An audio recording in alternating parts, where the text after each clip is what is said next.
Good morning students. तो आज हम करने वाले हैं क्लास 9th का chapter number 5 which is introduction to Euclid's geometry. तो without wasting any time let's get into the chapter.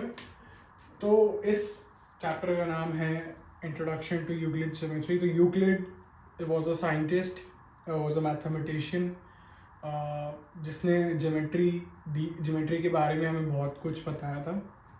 So the chapter is about him, not exactly him, but जो theories, जो postulates, जो axioms इसने दिए थे। First of all, इसको बोलना सीखना। यूक्लिड is its pronunciation, कुछ और बच्चे कई कुछ और बोल देते, but please remember it's Euclid. ठीक है, तो let's get started। तो चैप्टर के अंदर है। तो वैसे तो बहुत ही ये चैप्टर थोड़ा इसी तरीके का कि आपको इसमें लर्न या फिर आपको इसमें बहुत ज़्यादा ना रटना ही पड़ेगा चीज़ों को, ज़्यादा समझने वाली चीज़ें इसमें कम है। ठीक है, और न्यूमेरिकल्स तो इसमें ज़्यादा कुछ है ज़्यादा क्या है ही नहीं। ठीक है, तो चैप्टर स्टार्ट करते हैं। और इस चैप्टर की स्टार्टिंग में थोड़ा बहुत हिस्ट्री के बारे में दे रखा है विच इज़ टोटली यूजलेस, वो एग्जाम में कभी भी नहीं आएगा। ठीक है, but we will start with the 5.2 जो हमारा है Euclid's definitions, axioms and postulates. ठीक है, तो इसके अंदर एक क्वेश्चन जो हमारा आता है यूजुअली, जो इस सब्जेक्ट में मैं समझाता हूँ। So what is geometry? ठीक है, ज्योमेट्री क्या होता है? ज्योमेट्री का आपको मतलब पता है? ज्योमेट्री हमारा दो वर्ड से बना होता है, जियो और मेट्रिक। जियो इज अर्थ, ठीक है, एंड मेट्री इज मेजर। ठीक है, तो बेसिकली अर्थ को मेजर करने के लिए जो भी हम इंस्ट्रूमेंट्स यूज करते हैं वो हमारा ज्योमेट्री के अंदर आ जाता है। वैसे तो मैंने ये चीज़ पहले भी बता रखी है, हमारा जब पहले मैंने लाइंस एंड एंगल्स पढ़ा था उसके अंदर भी मैंने ये चीज़ बता रखी है। ठीक है, तो ज्योमेट्री को समझाने के लिए काफ़ी साइंटिस्ट आए। ठीक है, देन यूक्लिड नाम का एक बंदा आया। ठीक है, उसने एक एब्स्ट्रैक्ट सा मॉडल सा बना के हमें दिया। उसमें बहुत कुछ चीज़ें उसने लिखी करी, बहुत सब कुछ हिस्ट्री की चीज़ें हैं इसके अंदर जो करी थी। ठीक है, तो उसने एक चीज़ क्या करी थी कि उसने ये बोला कि हमारा कोई भी सॉलिड होता है, कोई भी हमारा सॉलिड होता है ना, कोई भी अगर हमारा सॉलिड होगा तो वो 3 डायमेंशन होगा। ठीक है, 3D होगा। फिर सॉलिड है, अब एक चीज समझो। ठीक है, मान लो एक सॉलिड है। ठीक है,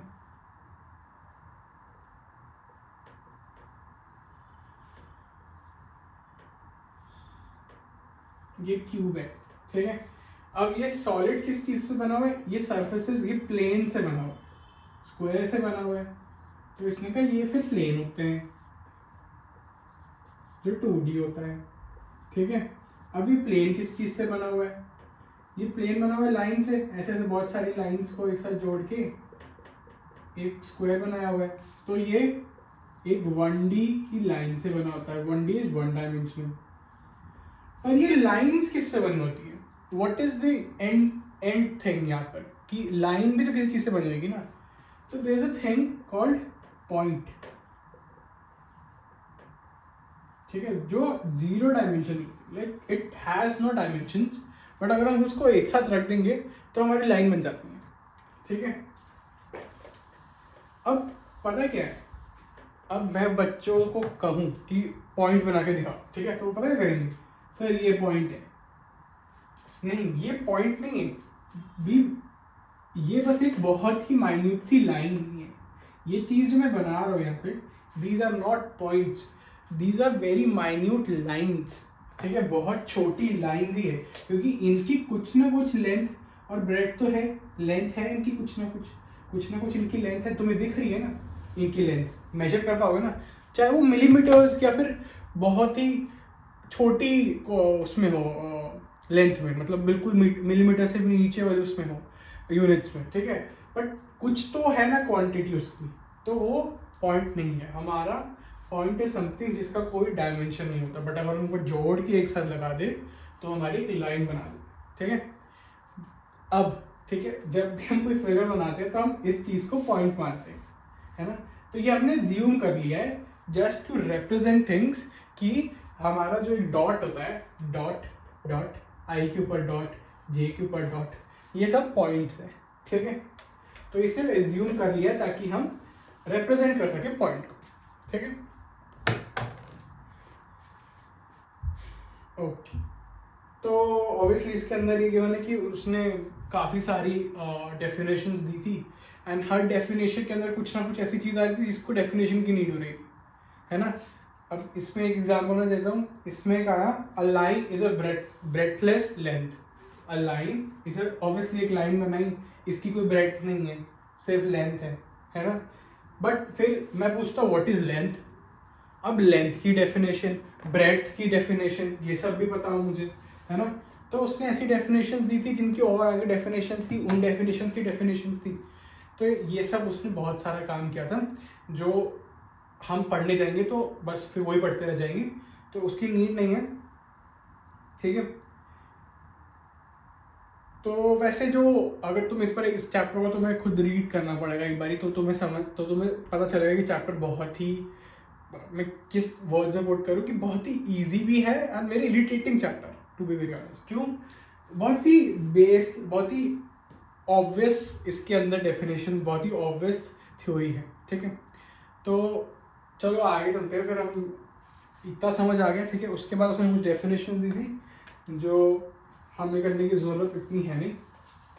फिर उसके बाद ना इन डेफिनेशंस को मिलाकर कुछ ना कुछ उसने एक्सियम्स और पोस्टुलेट्स दिए थे, ठीक है। एक्सियम्स हमने क्या पढ़ा था, एक्सियम्स क्या होता है, एक एक्सियम होता है, थ्योरी होता है। एक्सियम्स क्या होता है जिसका कोई प्रूफ नहीं है, सिंपल एक्सियम है समथिंग जो हमने मान लिया है बस।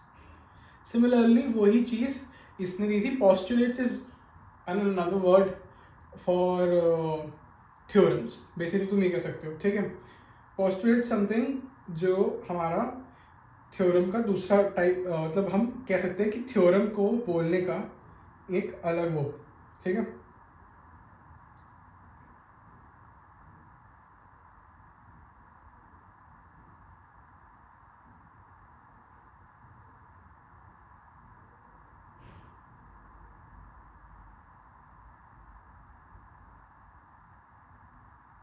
ठीक है।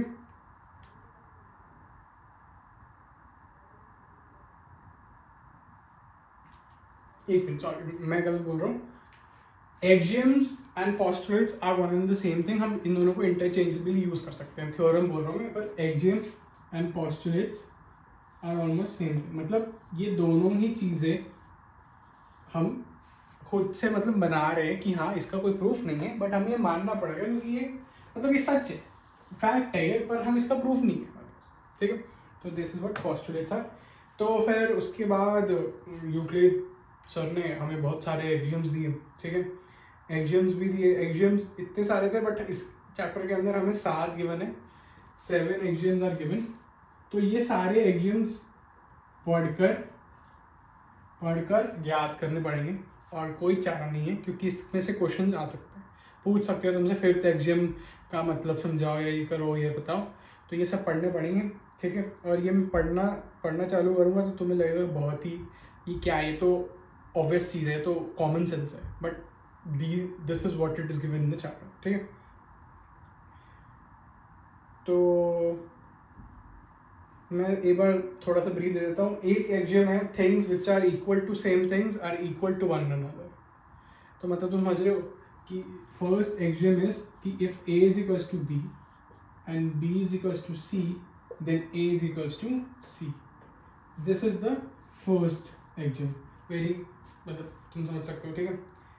If equals are added to equals then the wholes are equals, मतलब कि अगर हम A equals A plus B करे, तो ये अगर सी है तो B plus A B C होगा। मतलब इसको समझाने का तरीका है कि इफ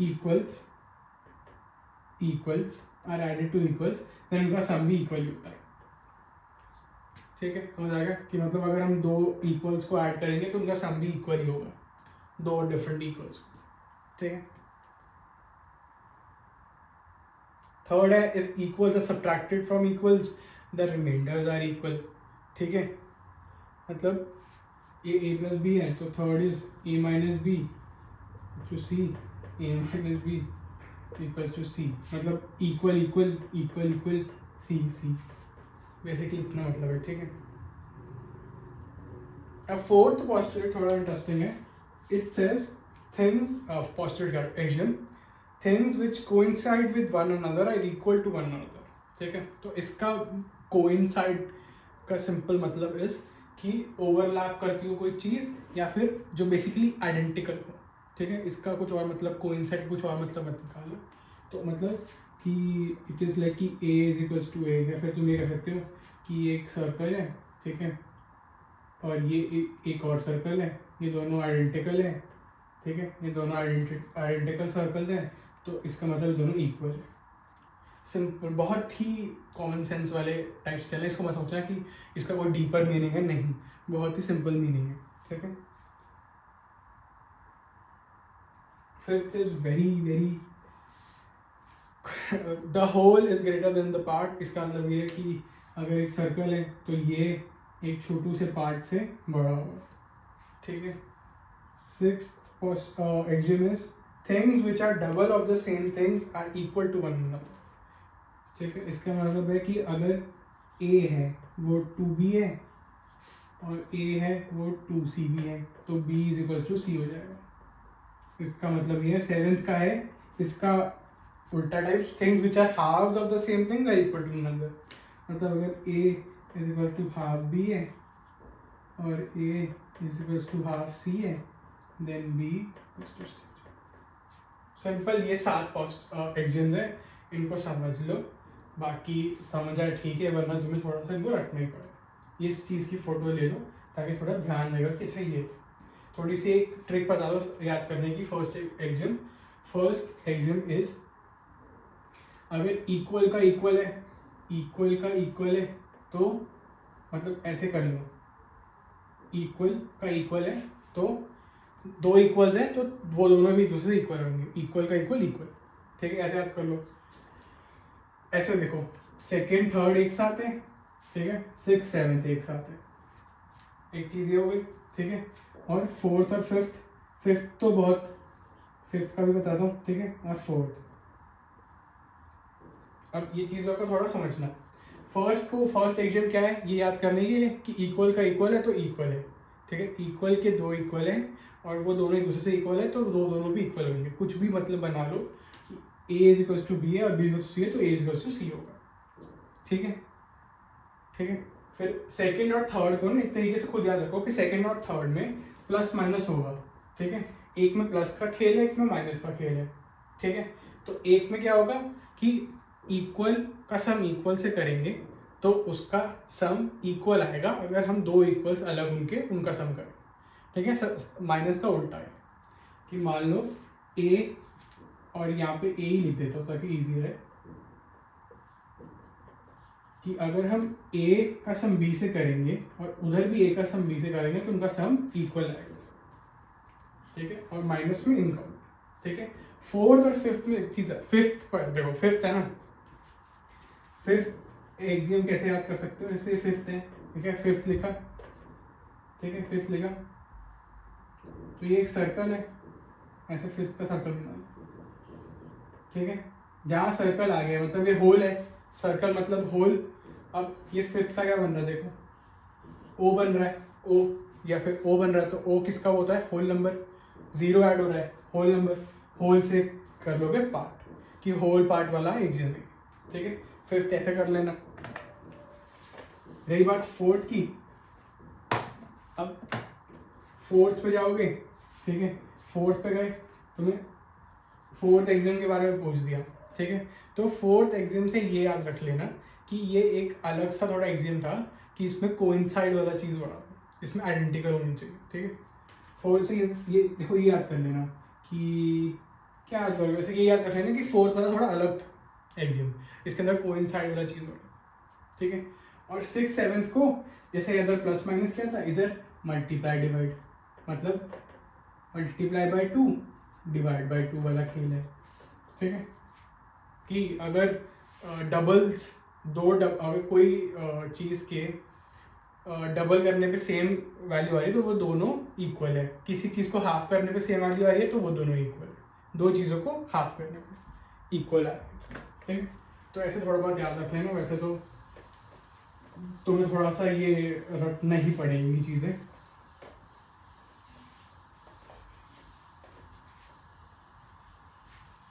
ठीक है,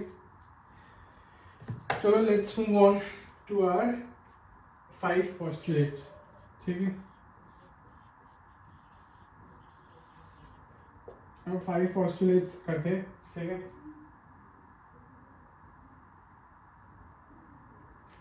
postulate 1 है a straight line may be drawn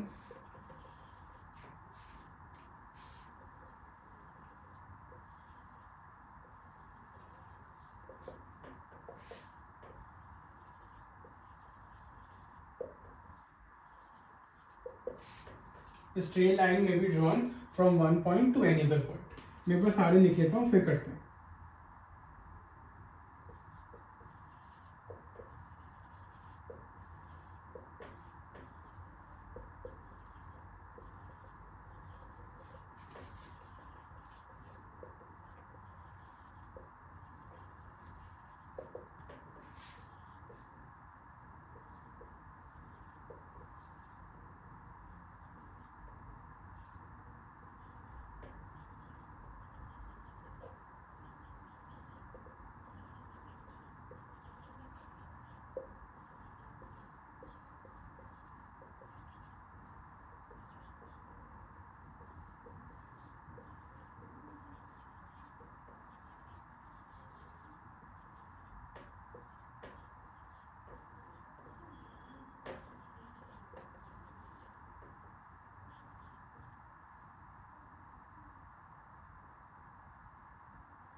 चलो ठीक है, फर्स्ट वाला मैं नहीं लिखा क्योंकि बहुत ही ज़्यादा उसमें राइटिंग है, तो मैं बोल के समझाऊंगा ढंग से।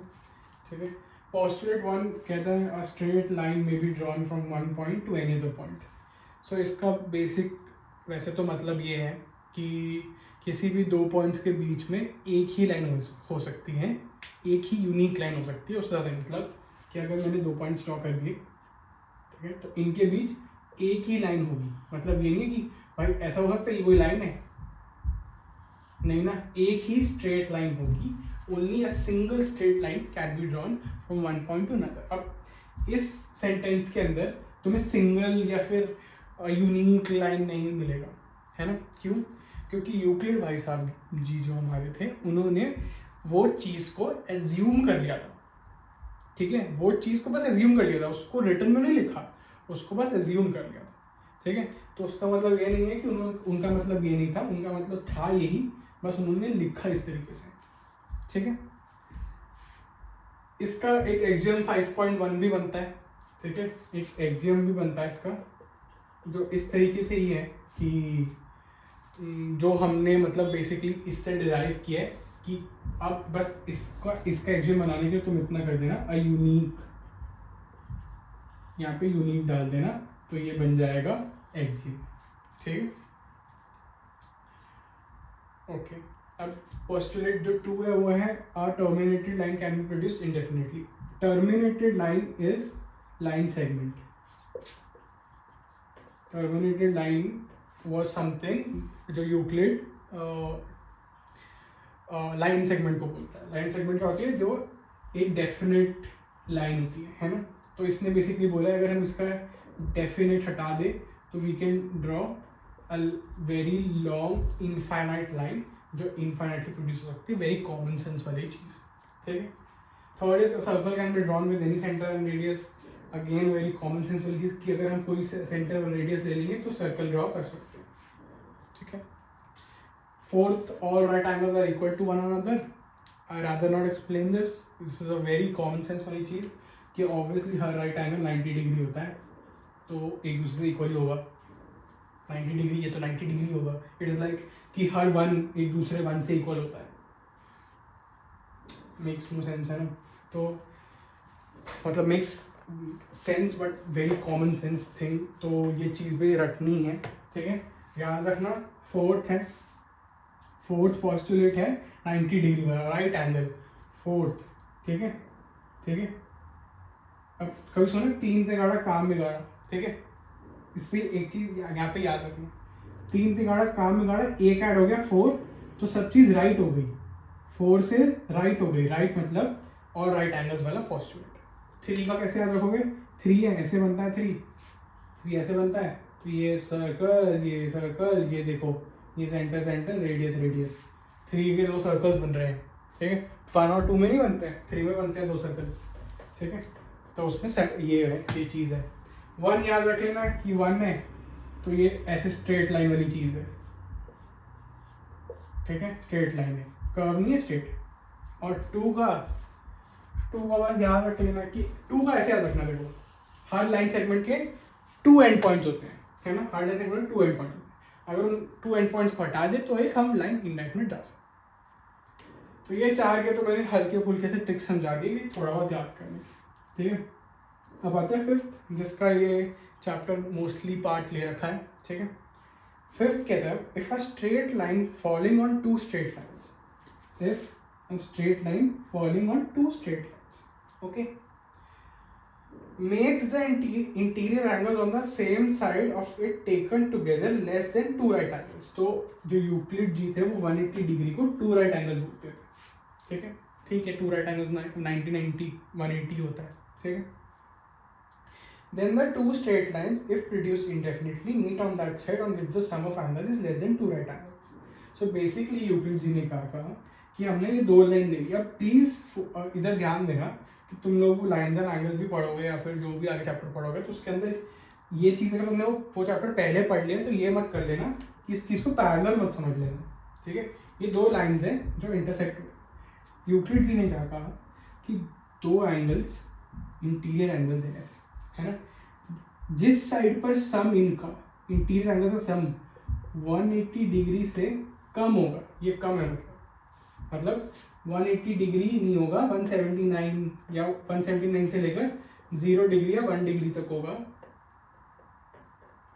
उस साइड पर ये लाइंस मीट कर जाएगी। इनडेफिनिटली जब हम प्रोड्यूस करेंगे तो कहीं ना कहीं जाके ये लाइंस मीट कर जाएगी, ठीक है। समझ रहे हो इसका मतलब कि जिस साइड पर 180 से कम होगा सम उस पर मीट कर जाएगी। अब ये पॉस्टुलेट की जो राइटिंग है वो तुम याद कर लेना, अगर तुमने समझ लिया तो तुम इसको अपने वर्ड में ले सकते हो। कैसे, व्हेन वी ड्रॉ 2 स्ट्रेट, अब मेरे को मैं रीड नहीं कर रहा, ठीक है। When we draw a straight line from passing through 2 lines then and then we take the interior angles of one of the sides,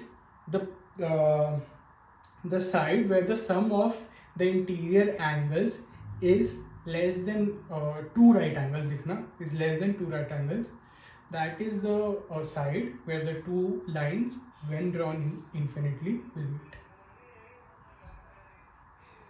ठीक है।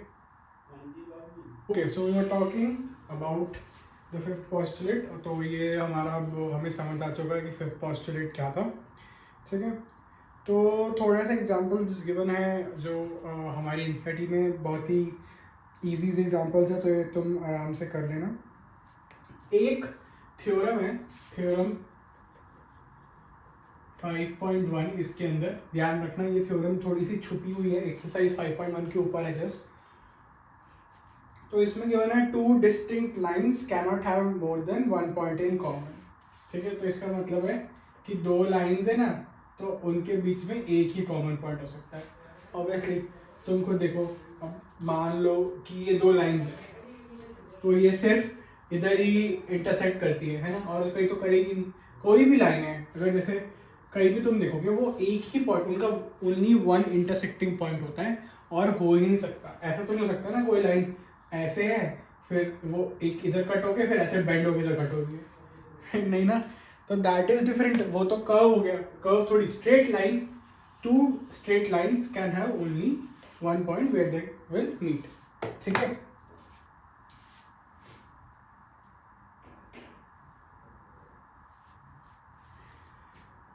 ठीक है। तो बट जो थ्योरम 5.1 है वो थोड़ा सा ऐसे लिखा गया है कि मैं इधर लिखता हूँ, ये लिख लीजिए, समझ आएगा ना। तो ये हम यहाँ लिखते हैं, हम लिखेंगे इधर, ठीक है। तो थ्योरम 5.1 के according to distinct lines can't have more than one point in common, ठीक है। ओके,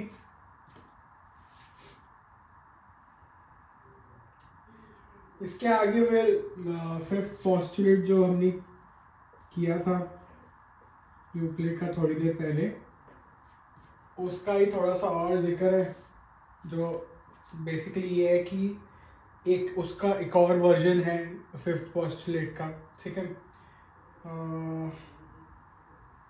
तो उसका है बेसिकली, उसको हम बोलते हैं Playfair's. Playfair was also a mathematician. Playfair's axiom. So Playfair's axiom में बेसिकली ये है, for every line,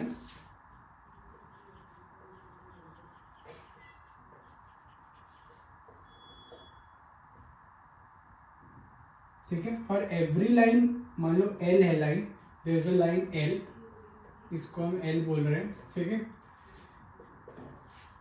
there is a point P, there is a point P which not on L, this is not on L, there is a point, for every line L there is a point P which do not lie on L, मतलब L के ऊपर lie नहीं करता वो point P, has a line passing through it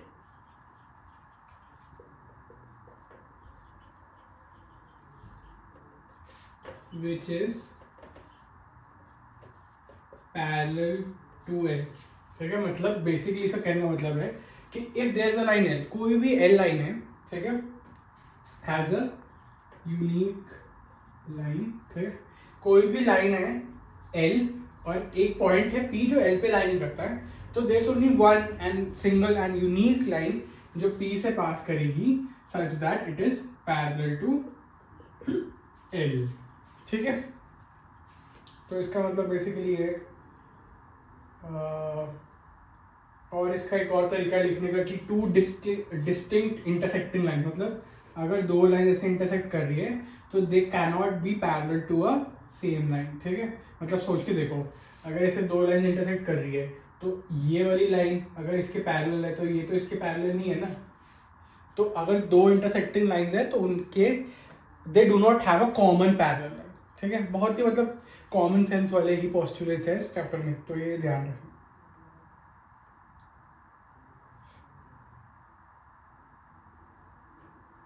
ठीक है।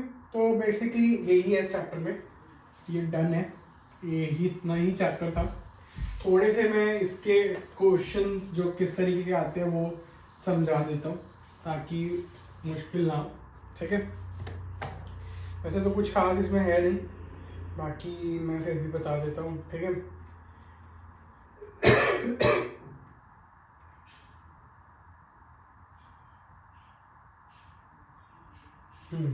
ठीक है। तो एक तो ये टाइप के कि ट्रू और फॉल्स जो तुमने देख लिए होंगे वो बेसिकली याद रखना, जो मैंने एक्सियम्स और पोस्टुलेट्स पढ़ाए थे उसके अकॉर्डिंग करके आने हैं, ठीक है। सिर्फ ट्रू और फॉल्स करके आने हैं, ठीक है। फिर ये है कि डेफिनेशन देनी है और अगर उनको डिफाइन करने के लिए कोई और चीज़ें डिफाइन करने की ज़रूरत है तो वो बताओ। तो देखो कहीं ना कहीं वो पैरेलल लाइन, परपेंडिकुलर लाइन वगैरह वगैरह, लाइन वगैरह पूछेगा वो, उसके अंदर सबसे पहली चीज़ तो लिख देना कि उसके लिए हमें पहले लाइन डिफाइन करनी पड़ेगी, लाइन डिफाइन करने के लिए हमें पॉइंट डिफाइन करना पड़ेगा, सिंपल, ठीक है। सर्कल की रिगार्डिंग कुछ पूछे तो ये डिफाइन कर देना कि रेडियस डिफाइन करना पड़ेगा, radius is also line, line define करनी पड़ेगी, सेंटर डिफाइन करना पड़ेगा, पॉइंट डिफाइन करना पड़ेगा, ठीक है। और कुछ भी पूछे तो ऐसे ही घुमा फिरा के 2D 3D को 2D, 3D को पूछे तो 2D, 2D से पूछे तो 1D और 1D का पूछे तो 0D। पॉइंट को डिफाइन करने पूछे तो उसको कहते हैं ना कि उसका कोई डेफिनेशन नहीं है, पॉइंट से का कुछ नहीं, मतलब इसको डिफाइन करने की और किसी चीज़ की डिफाइन करने की जरूरत नहीं है, बस पॉइंट को डिफाइन करते हो, बट पॉइंट की भी कोई डेफिनेशन नहीं है। ठीक है,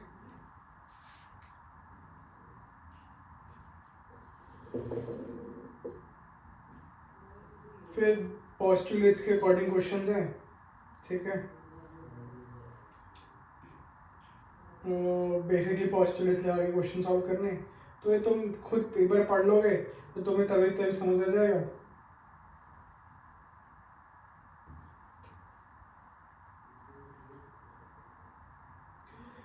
ज़्यादा कुछ है नहीं, देखो पोस्टुलेट्स और जो एक्सियम्स है वो ढंग से पढ़ने पड़ेंगे। बाकी जो हम एक्सरसाइज करेंगे हमारा एक्सरसाइज वीडियो में 100 आउट ऑफ 100 सीरीज़ के अंदर, उसके अंदर मैं और अच्छे निमोनिक्स की ट्रिक्स जो जिससे एक्सियम्स और पोस्टुलेट्स याद हो सके वो सोच के लाऊंगा, बट अभी के लिए इतना ही है। ठीक है, तो फिर गाइस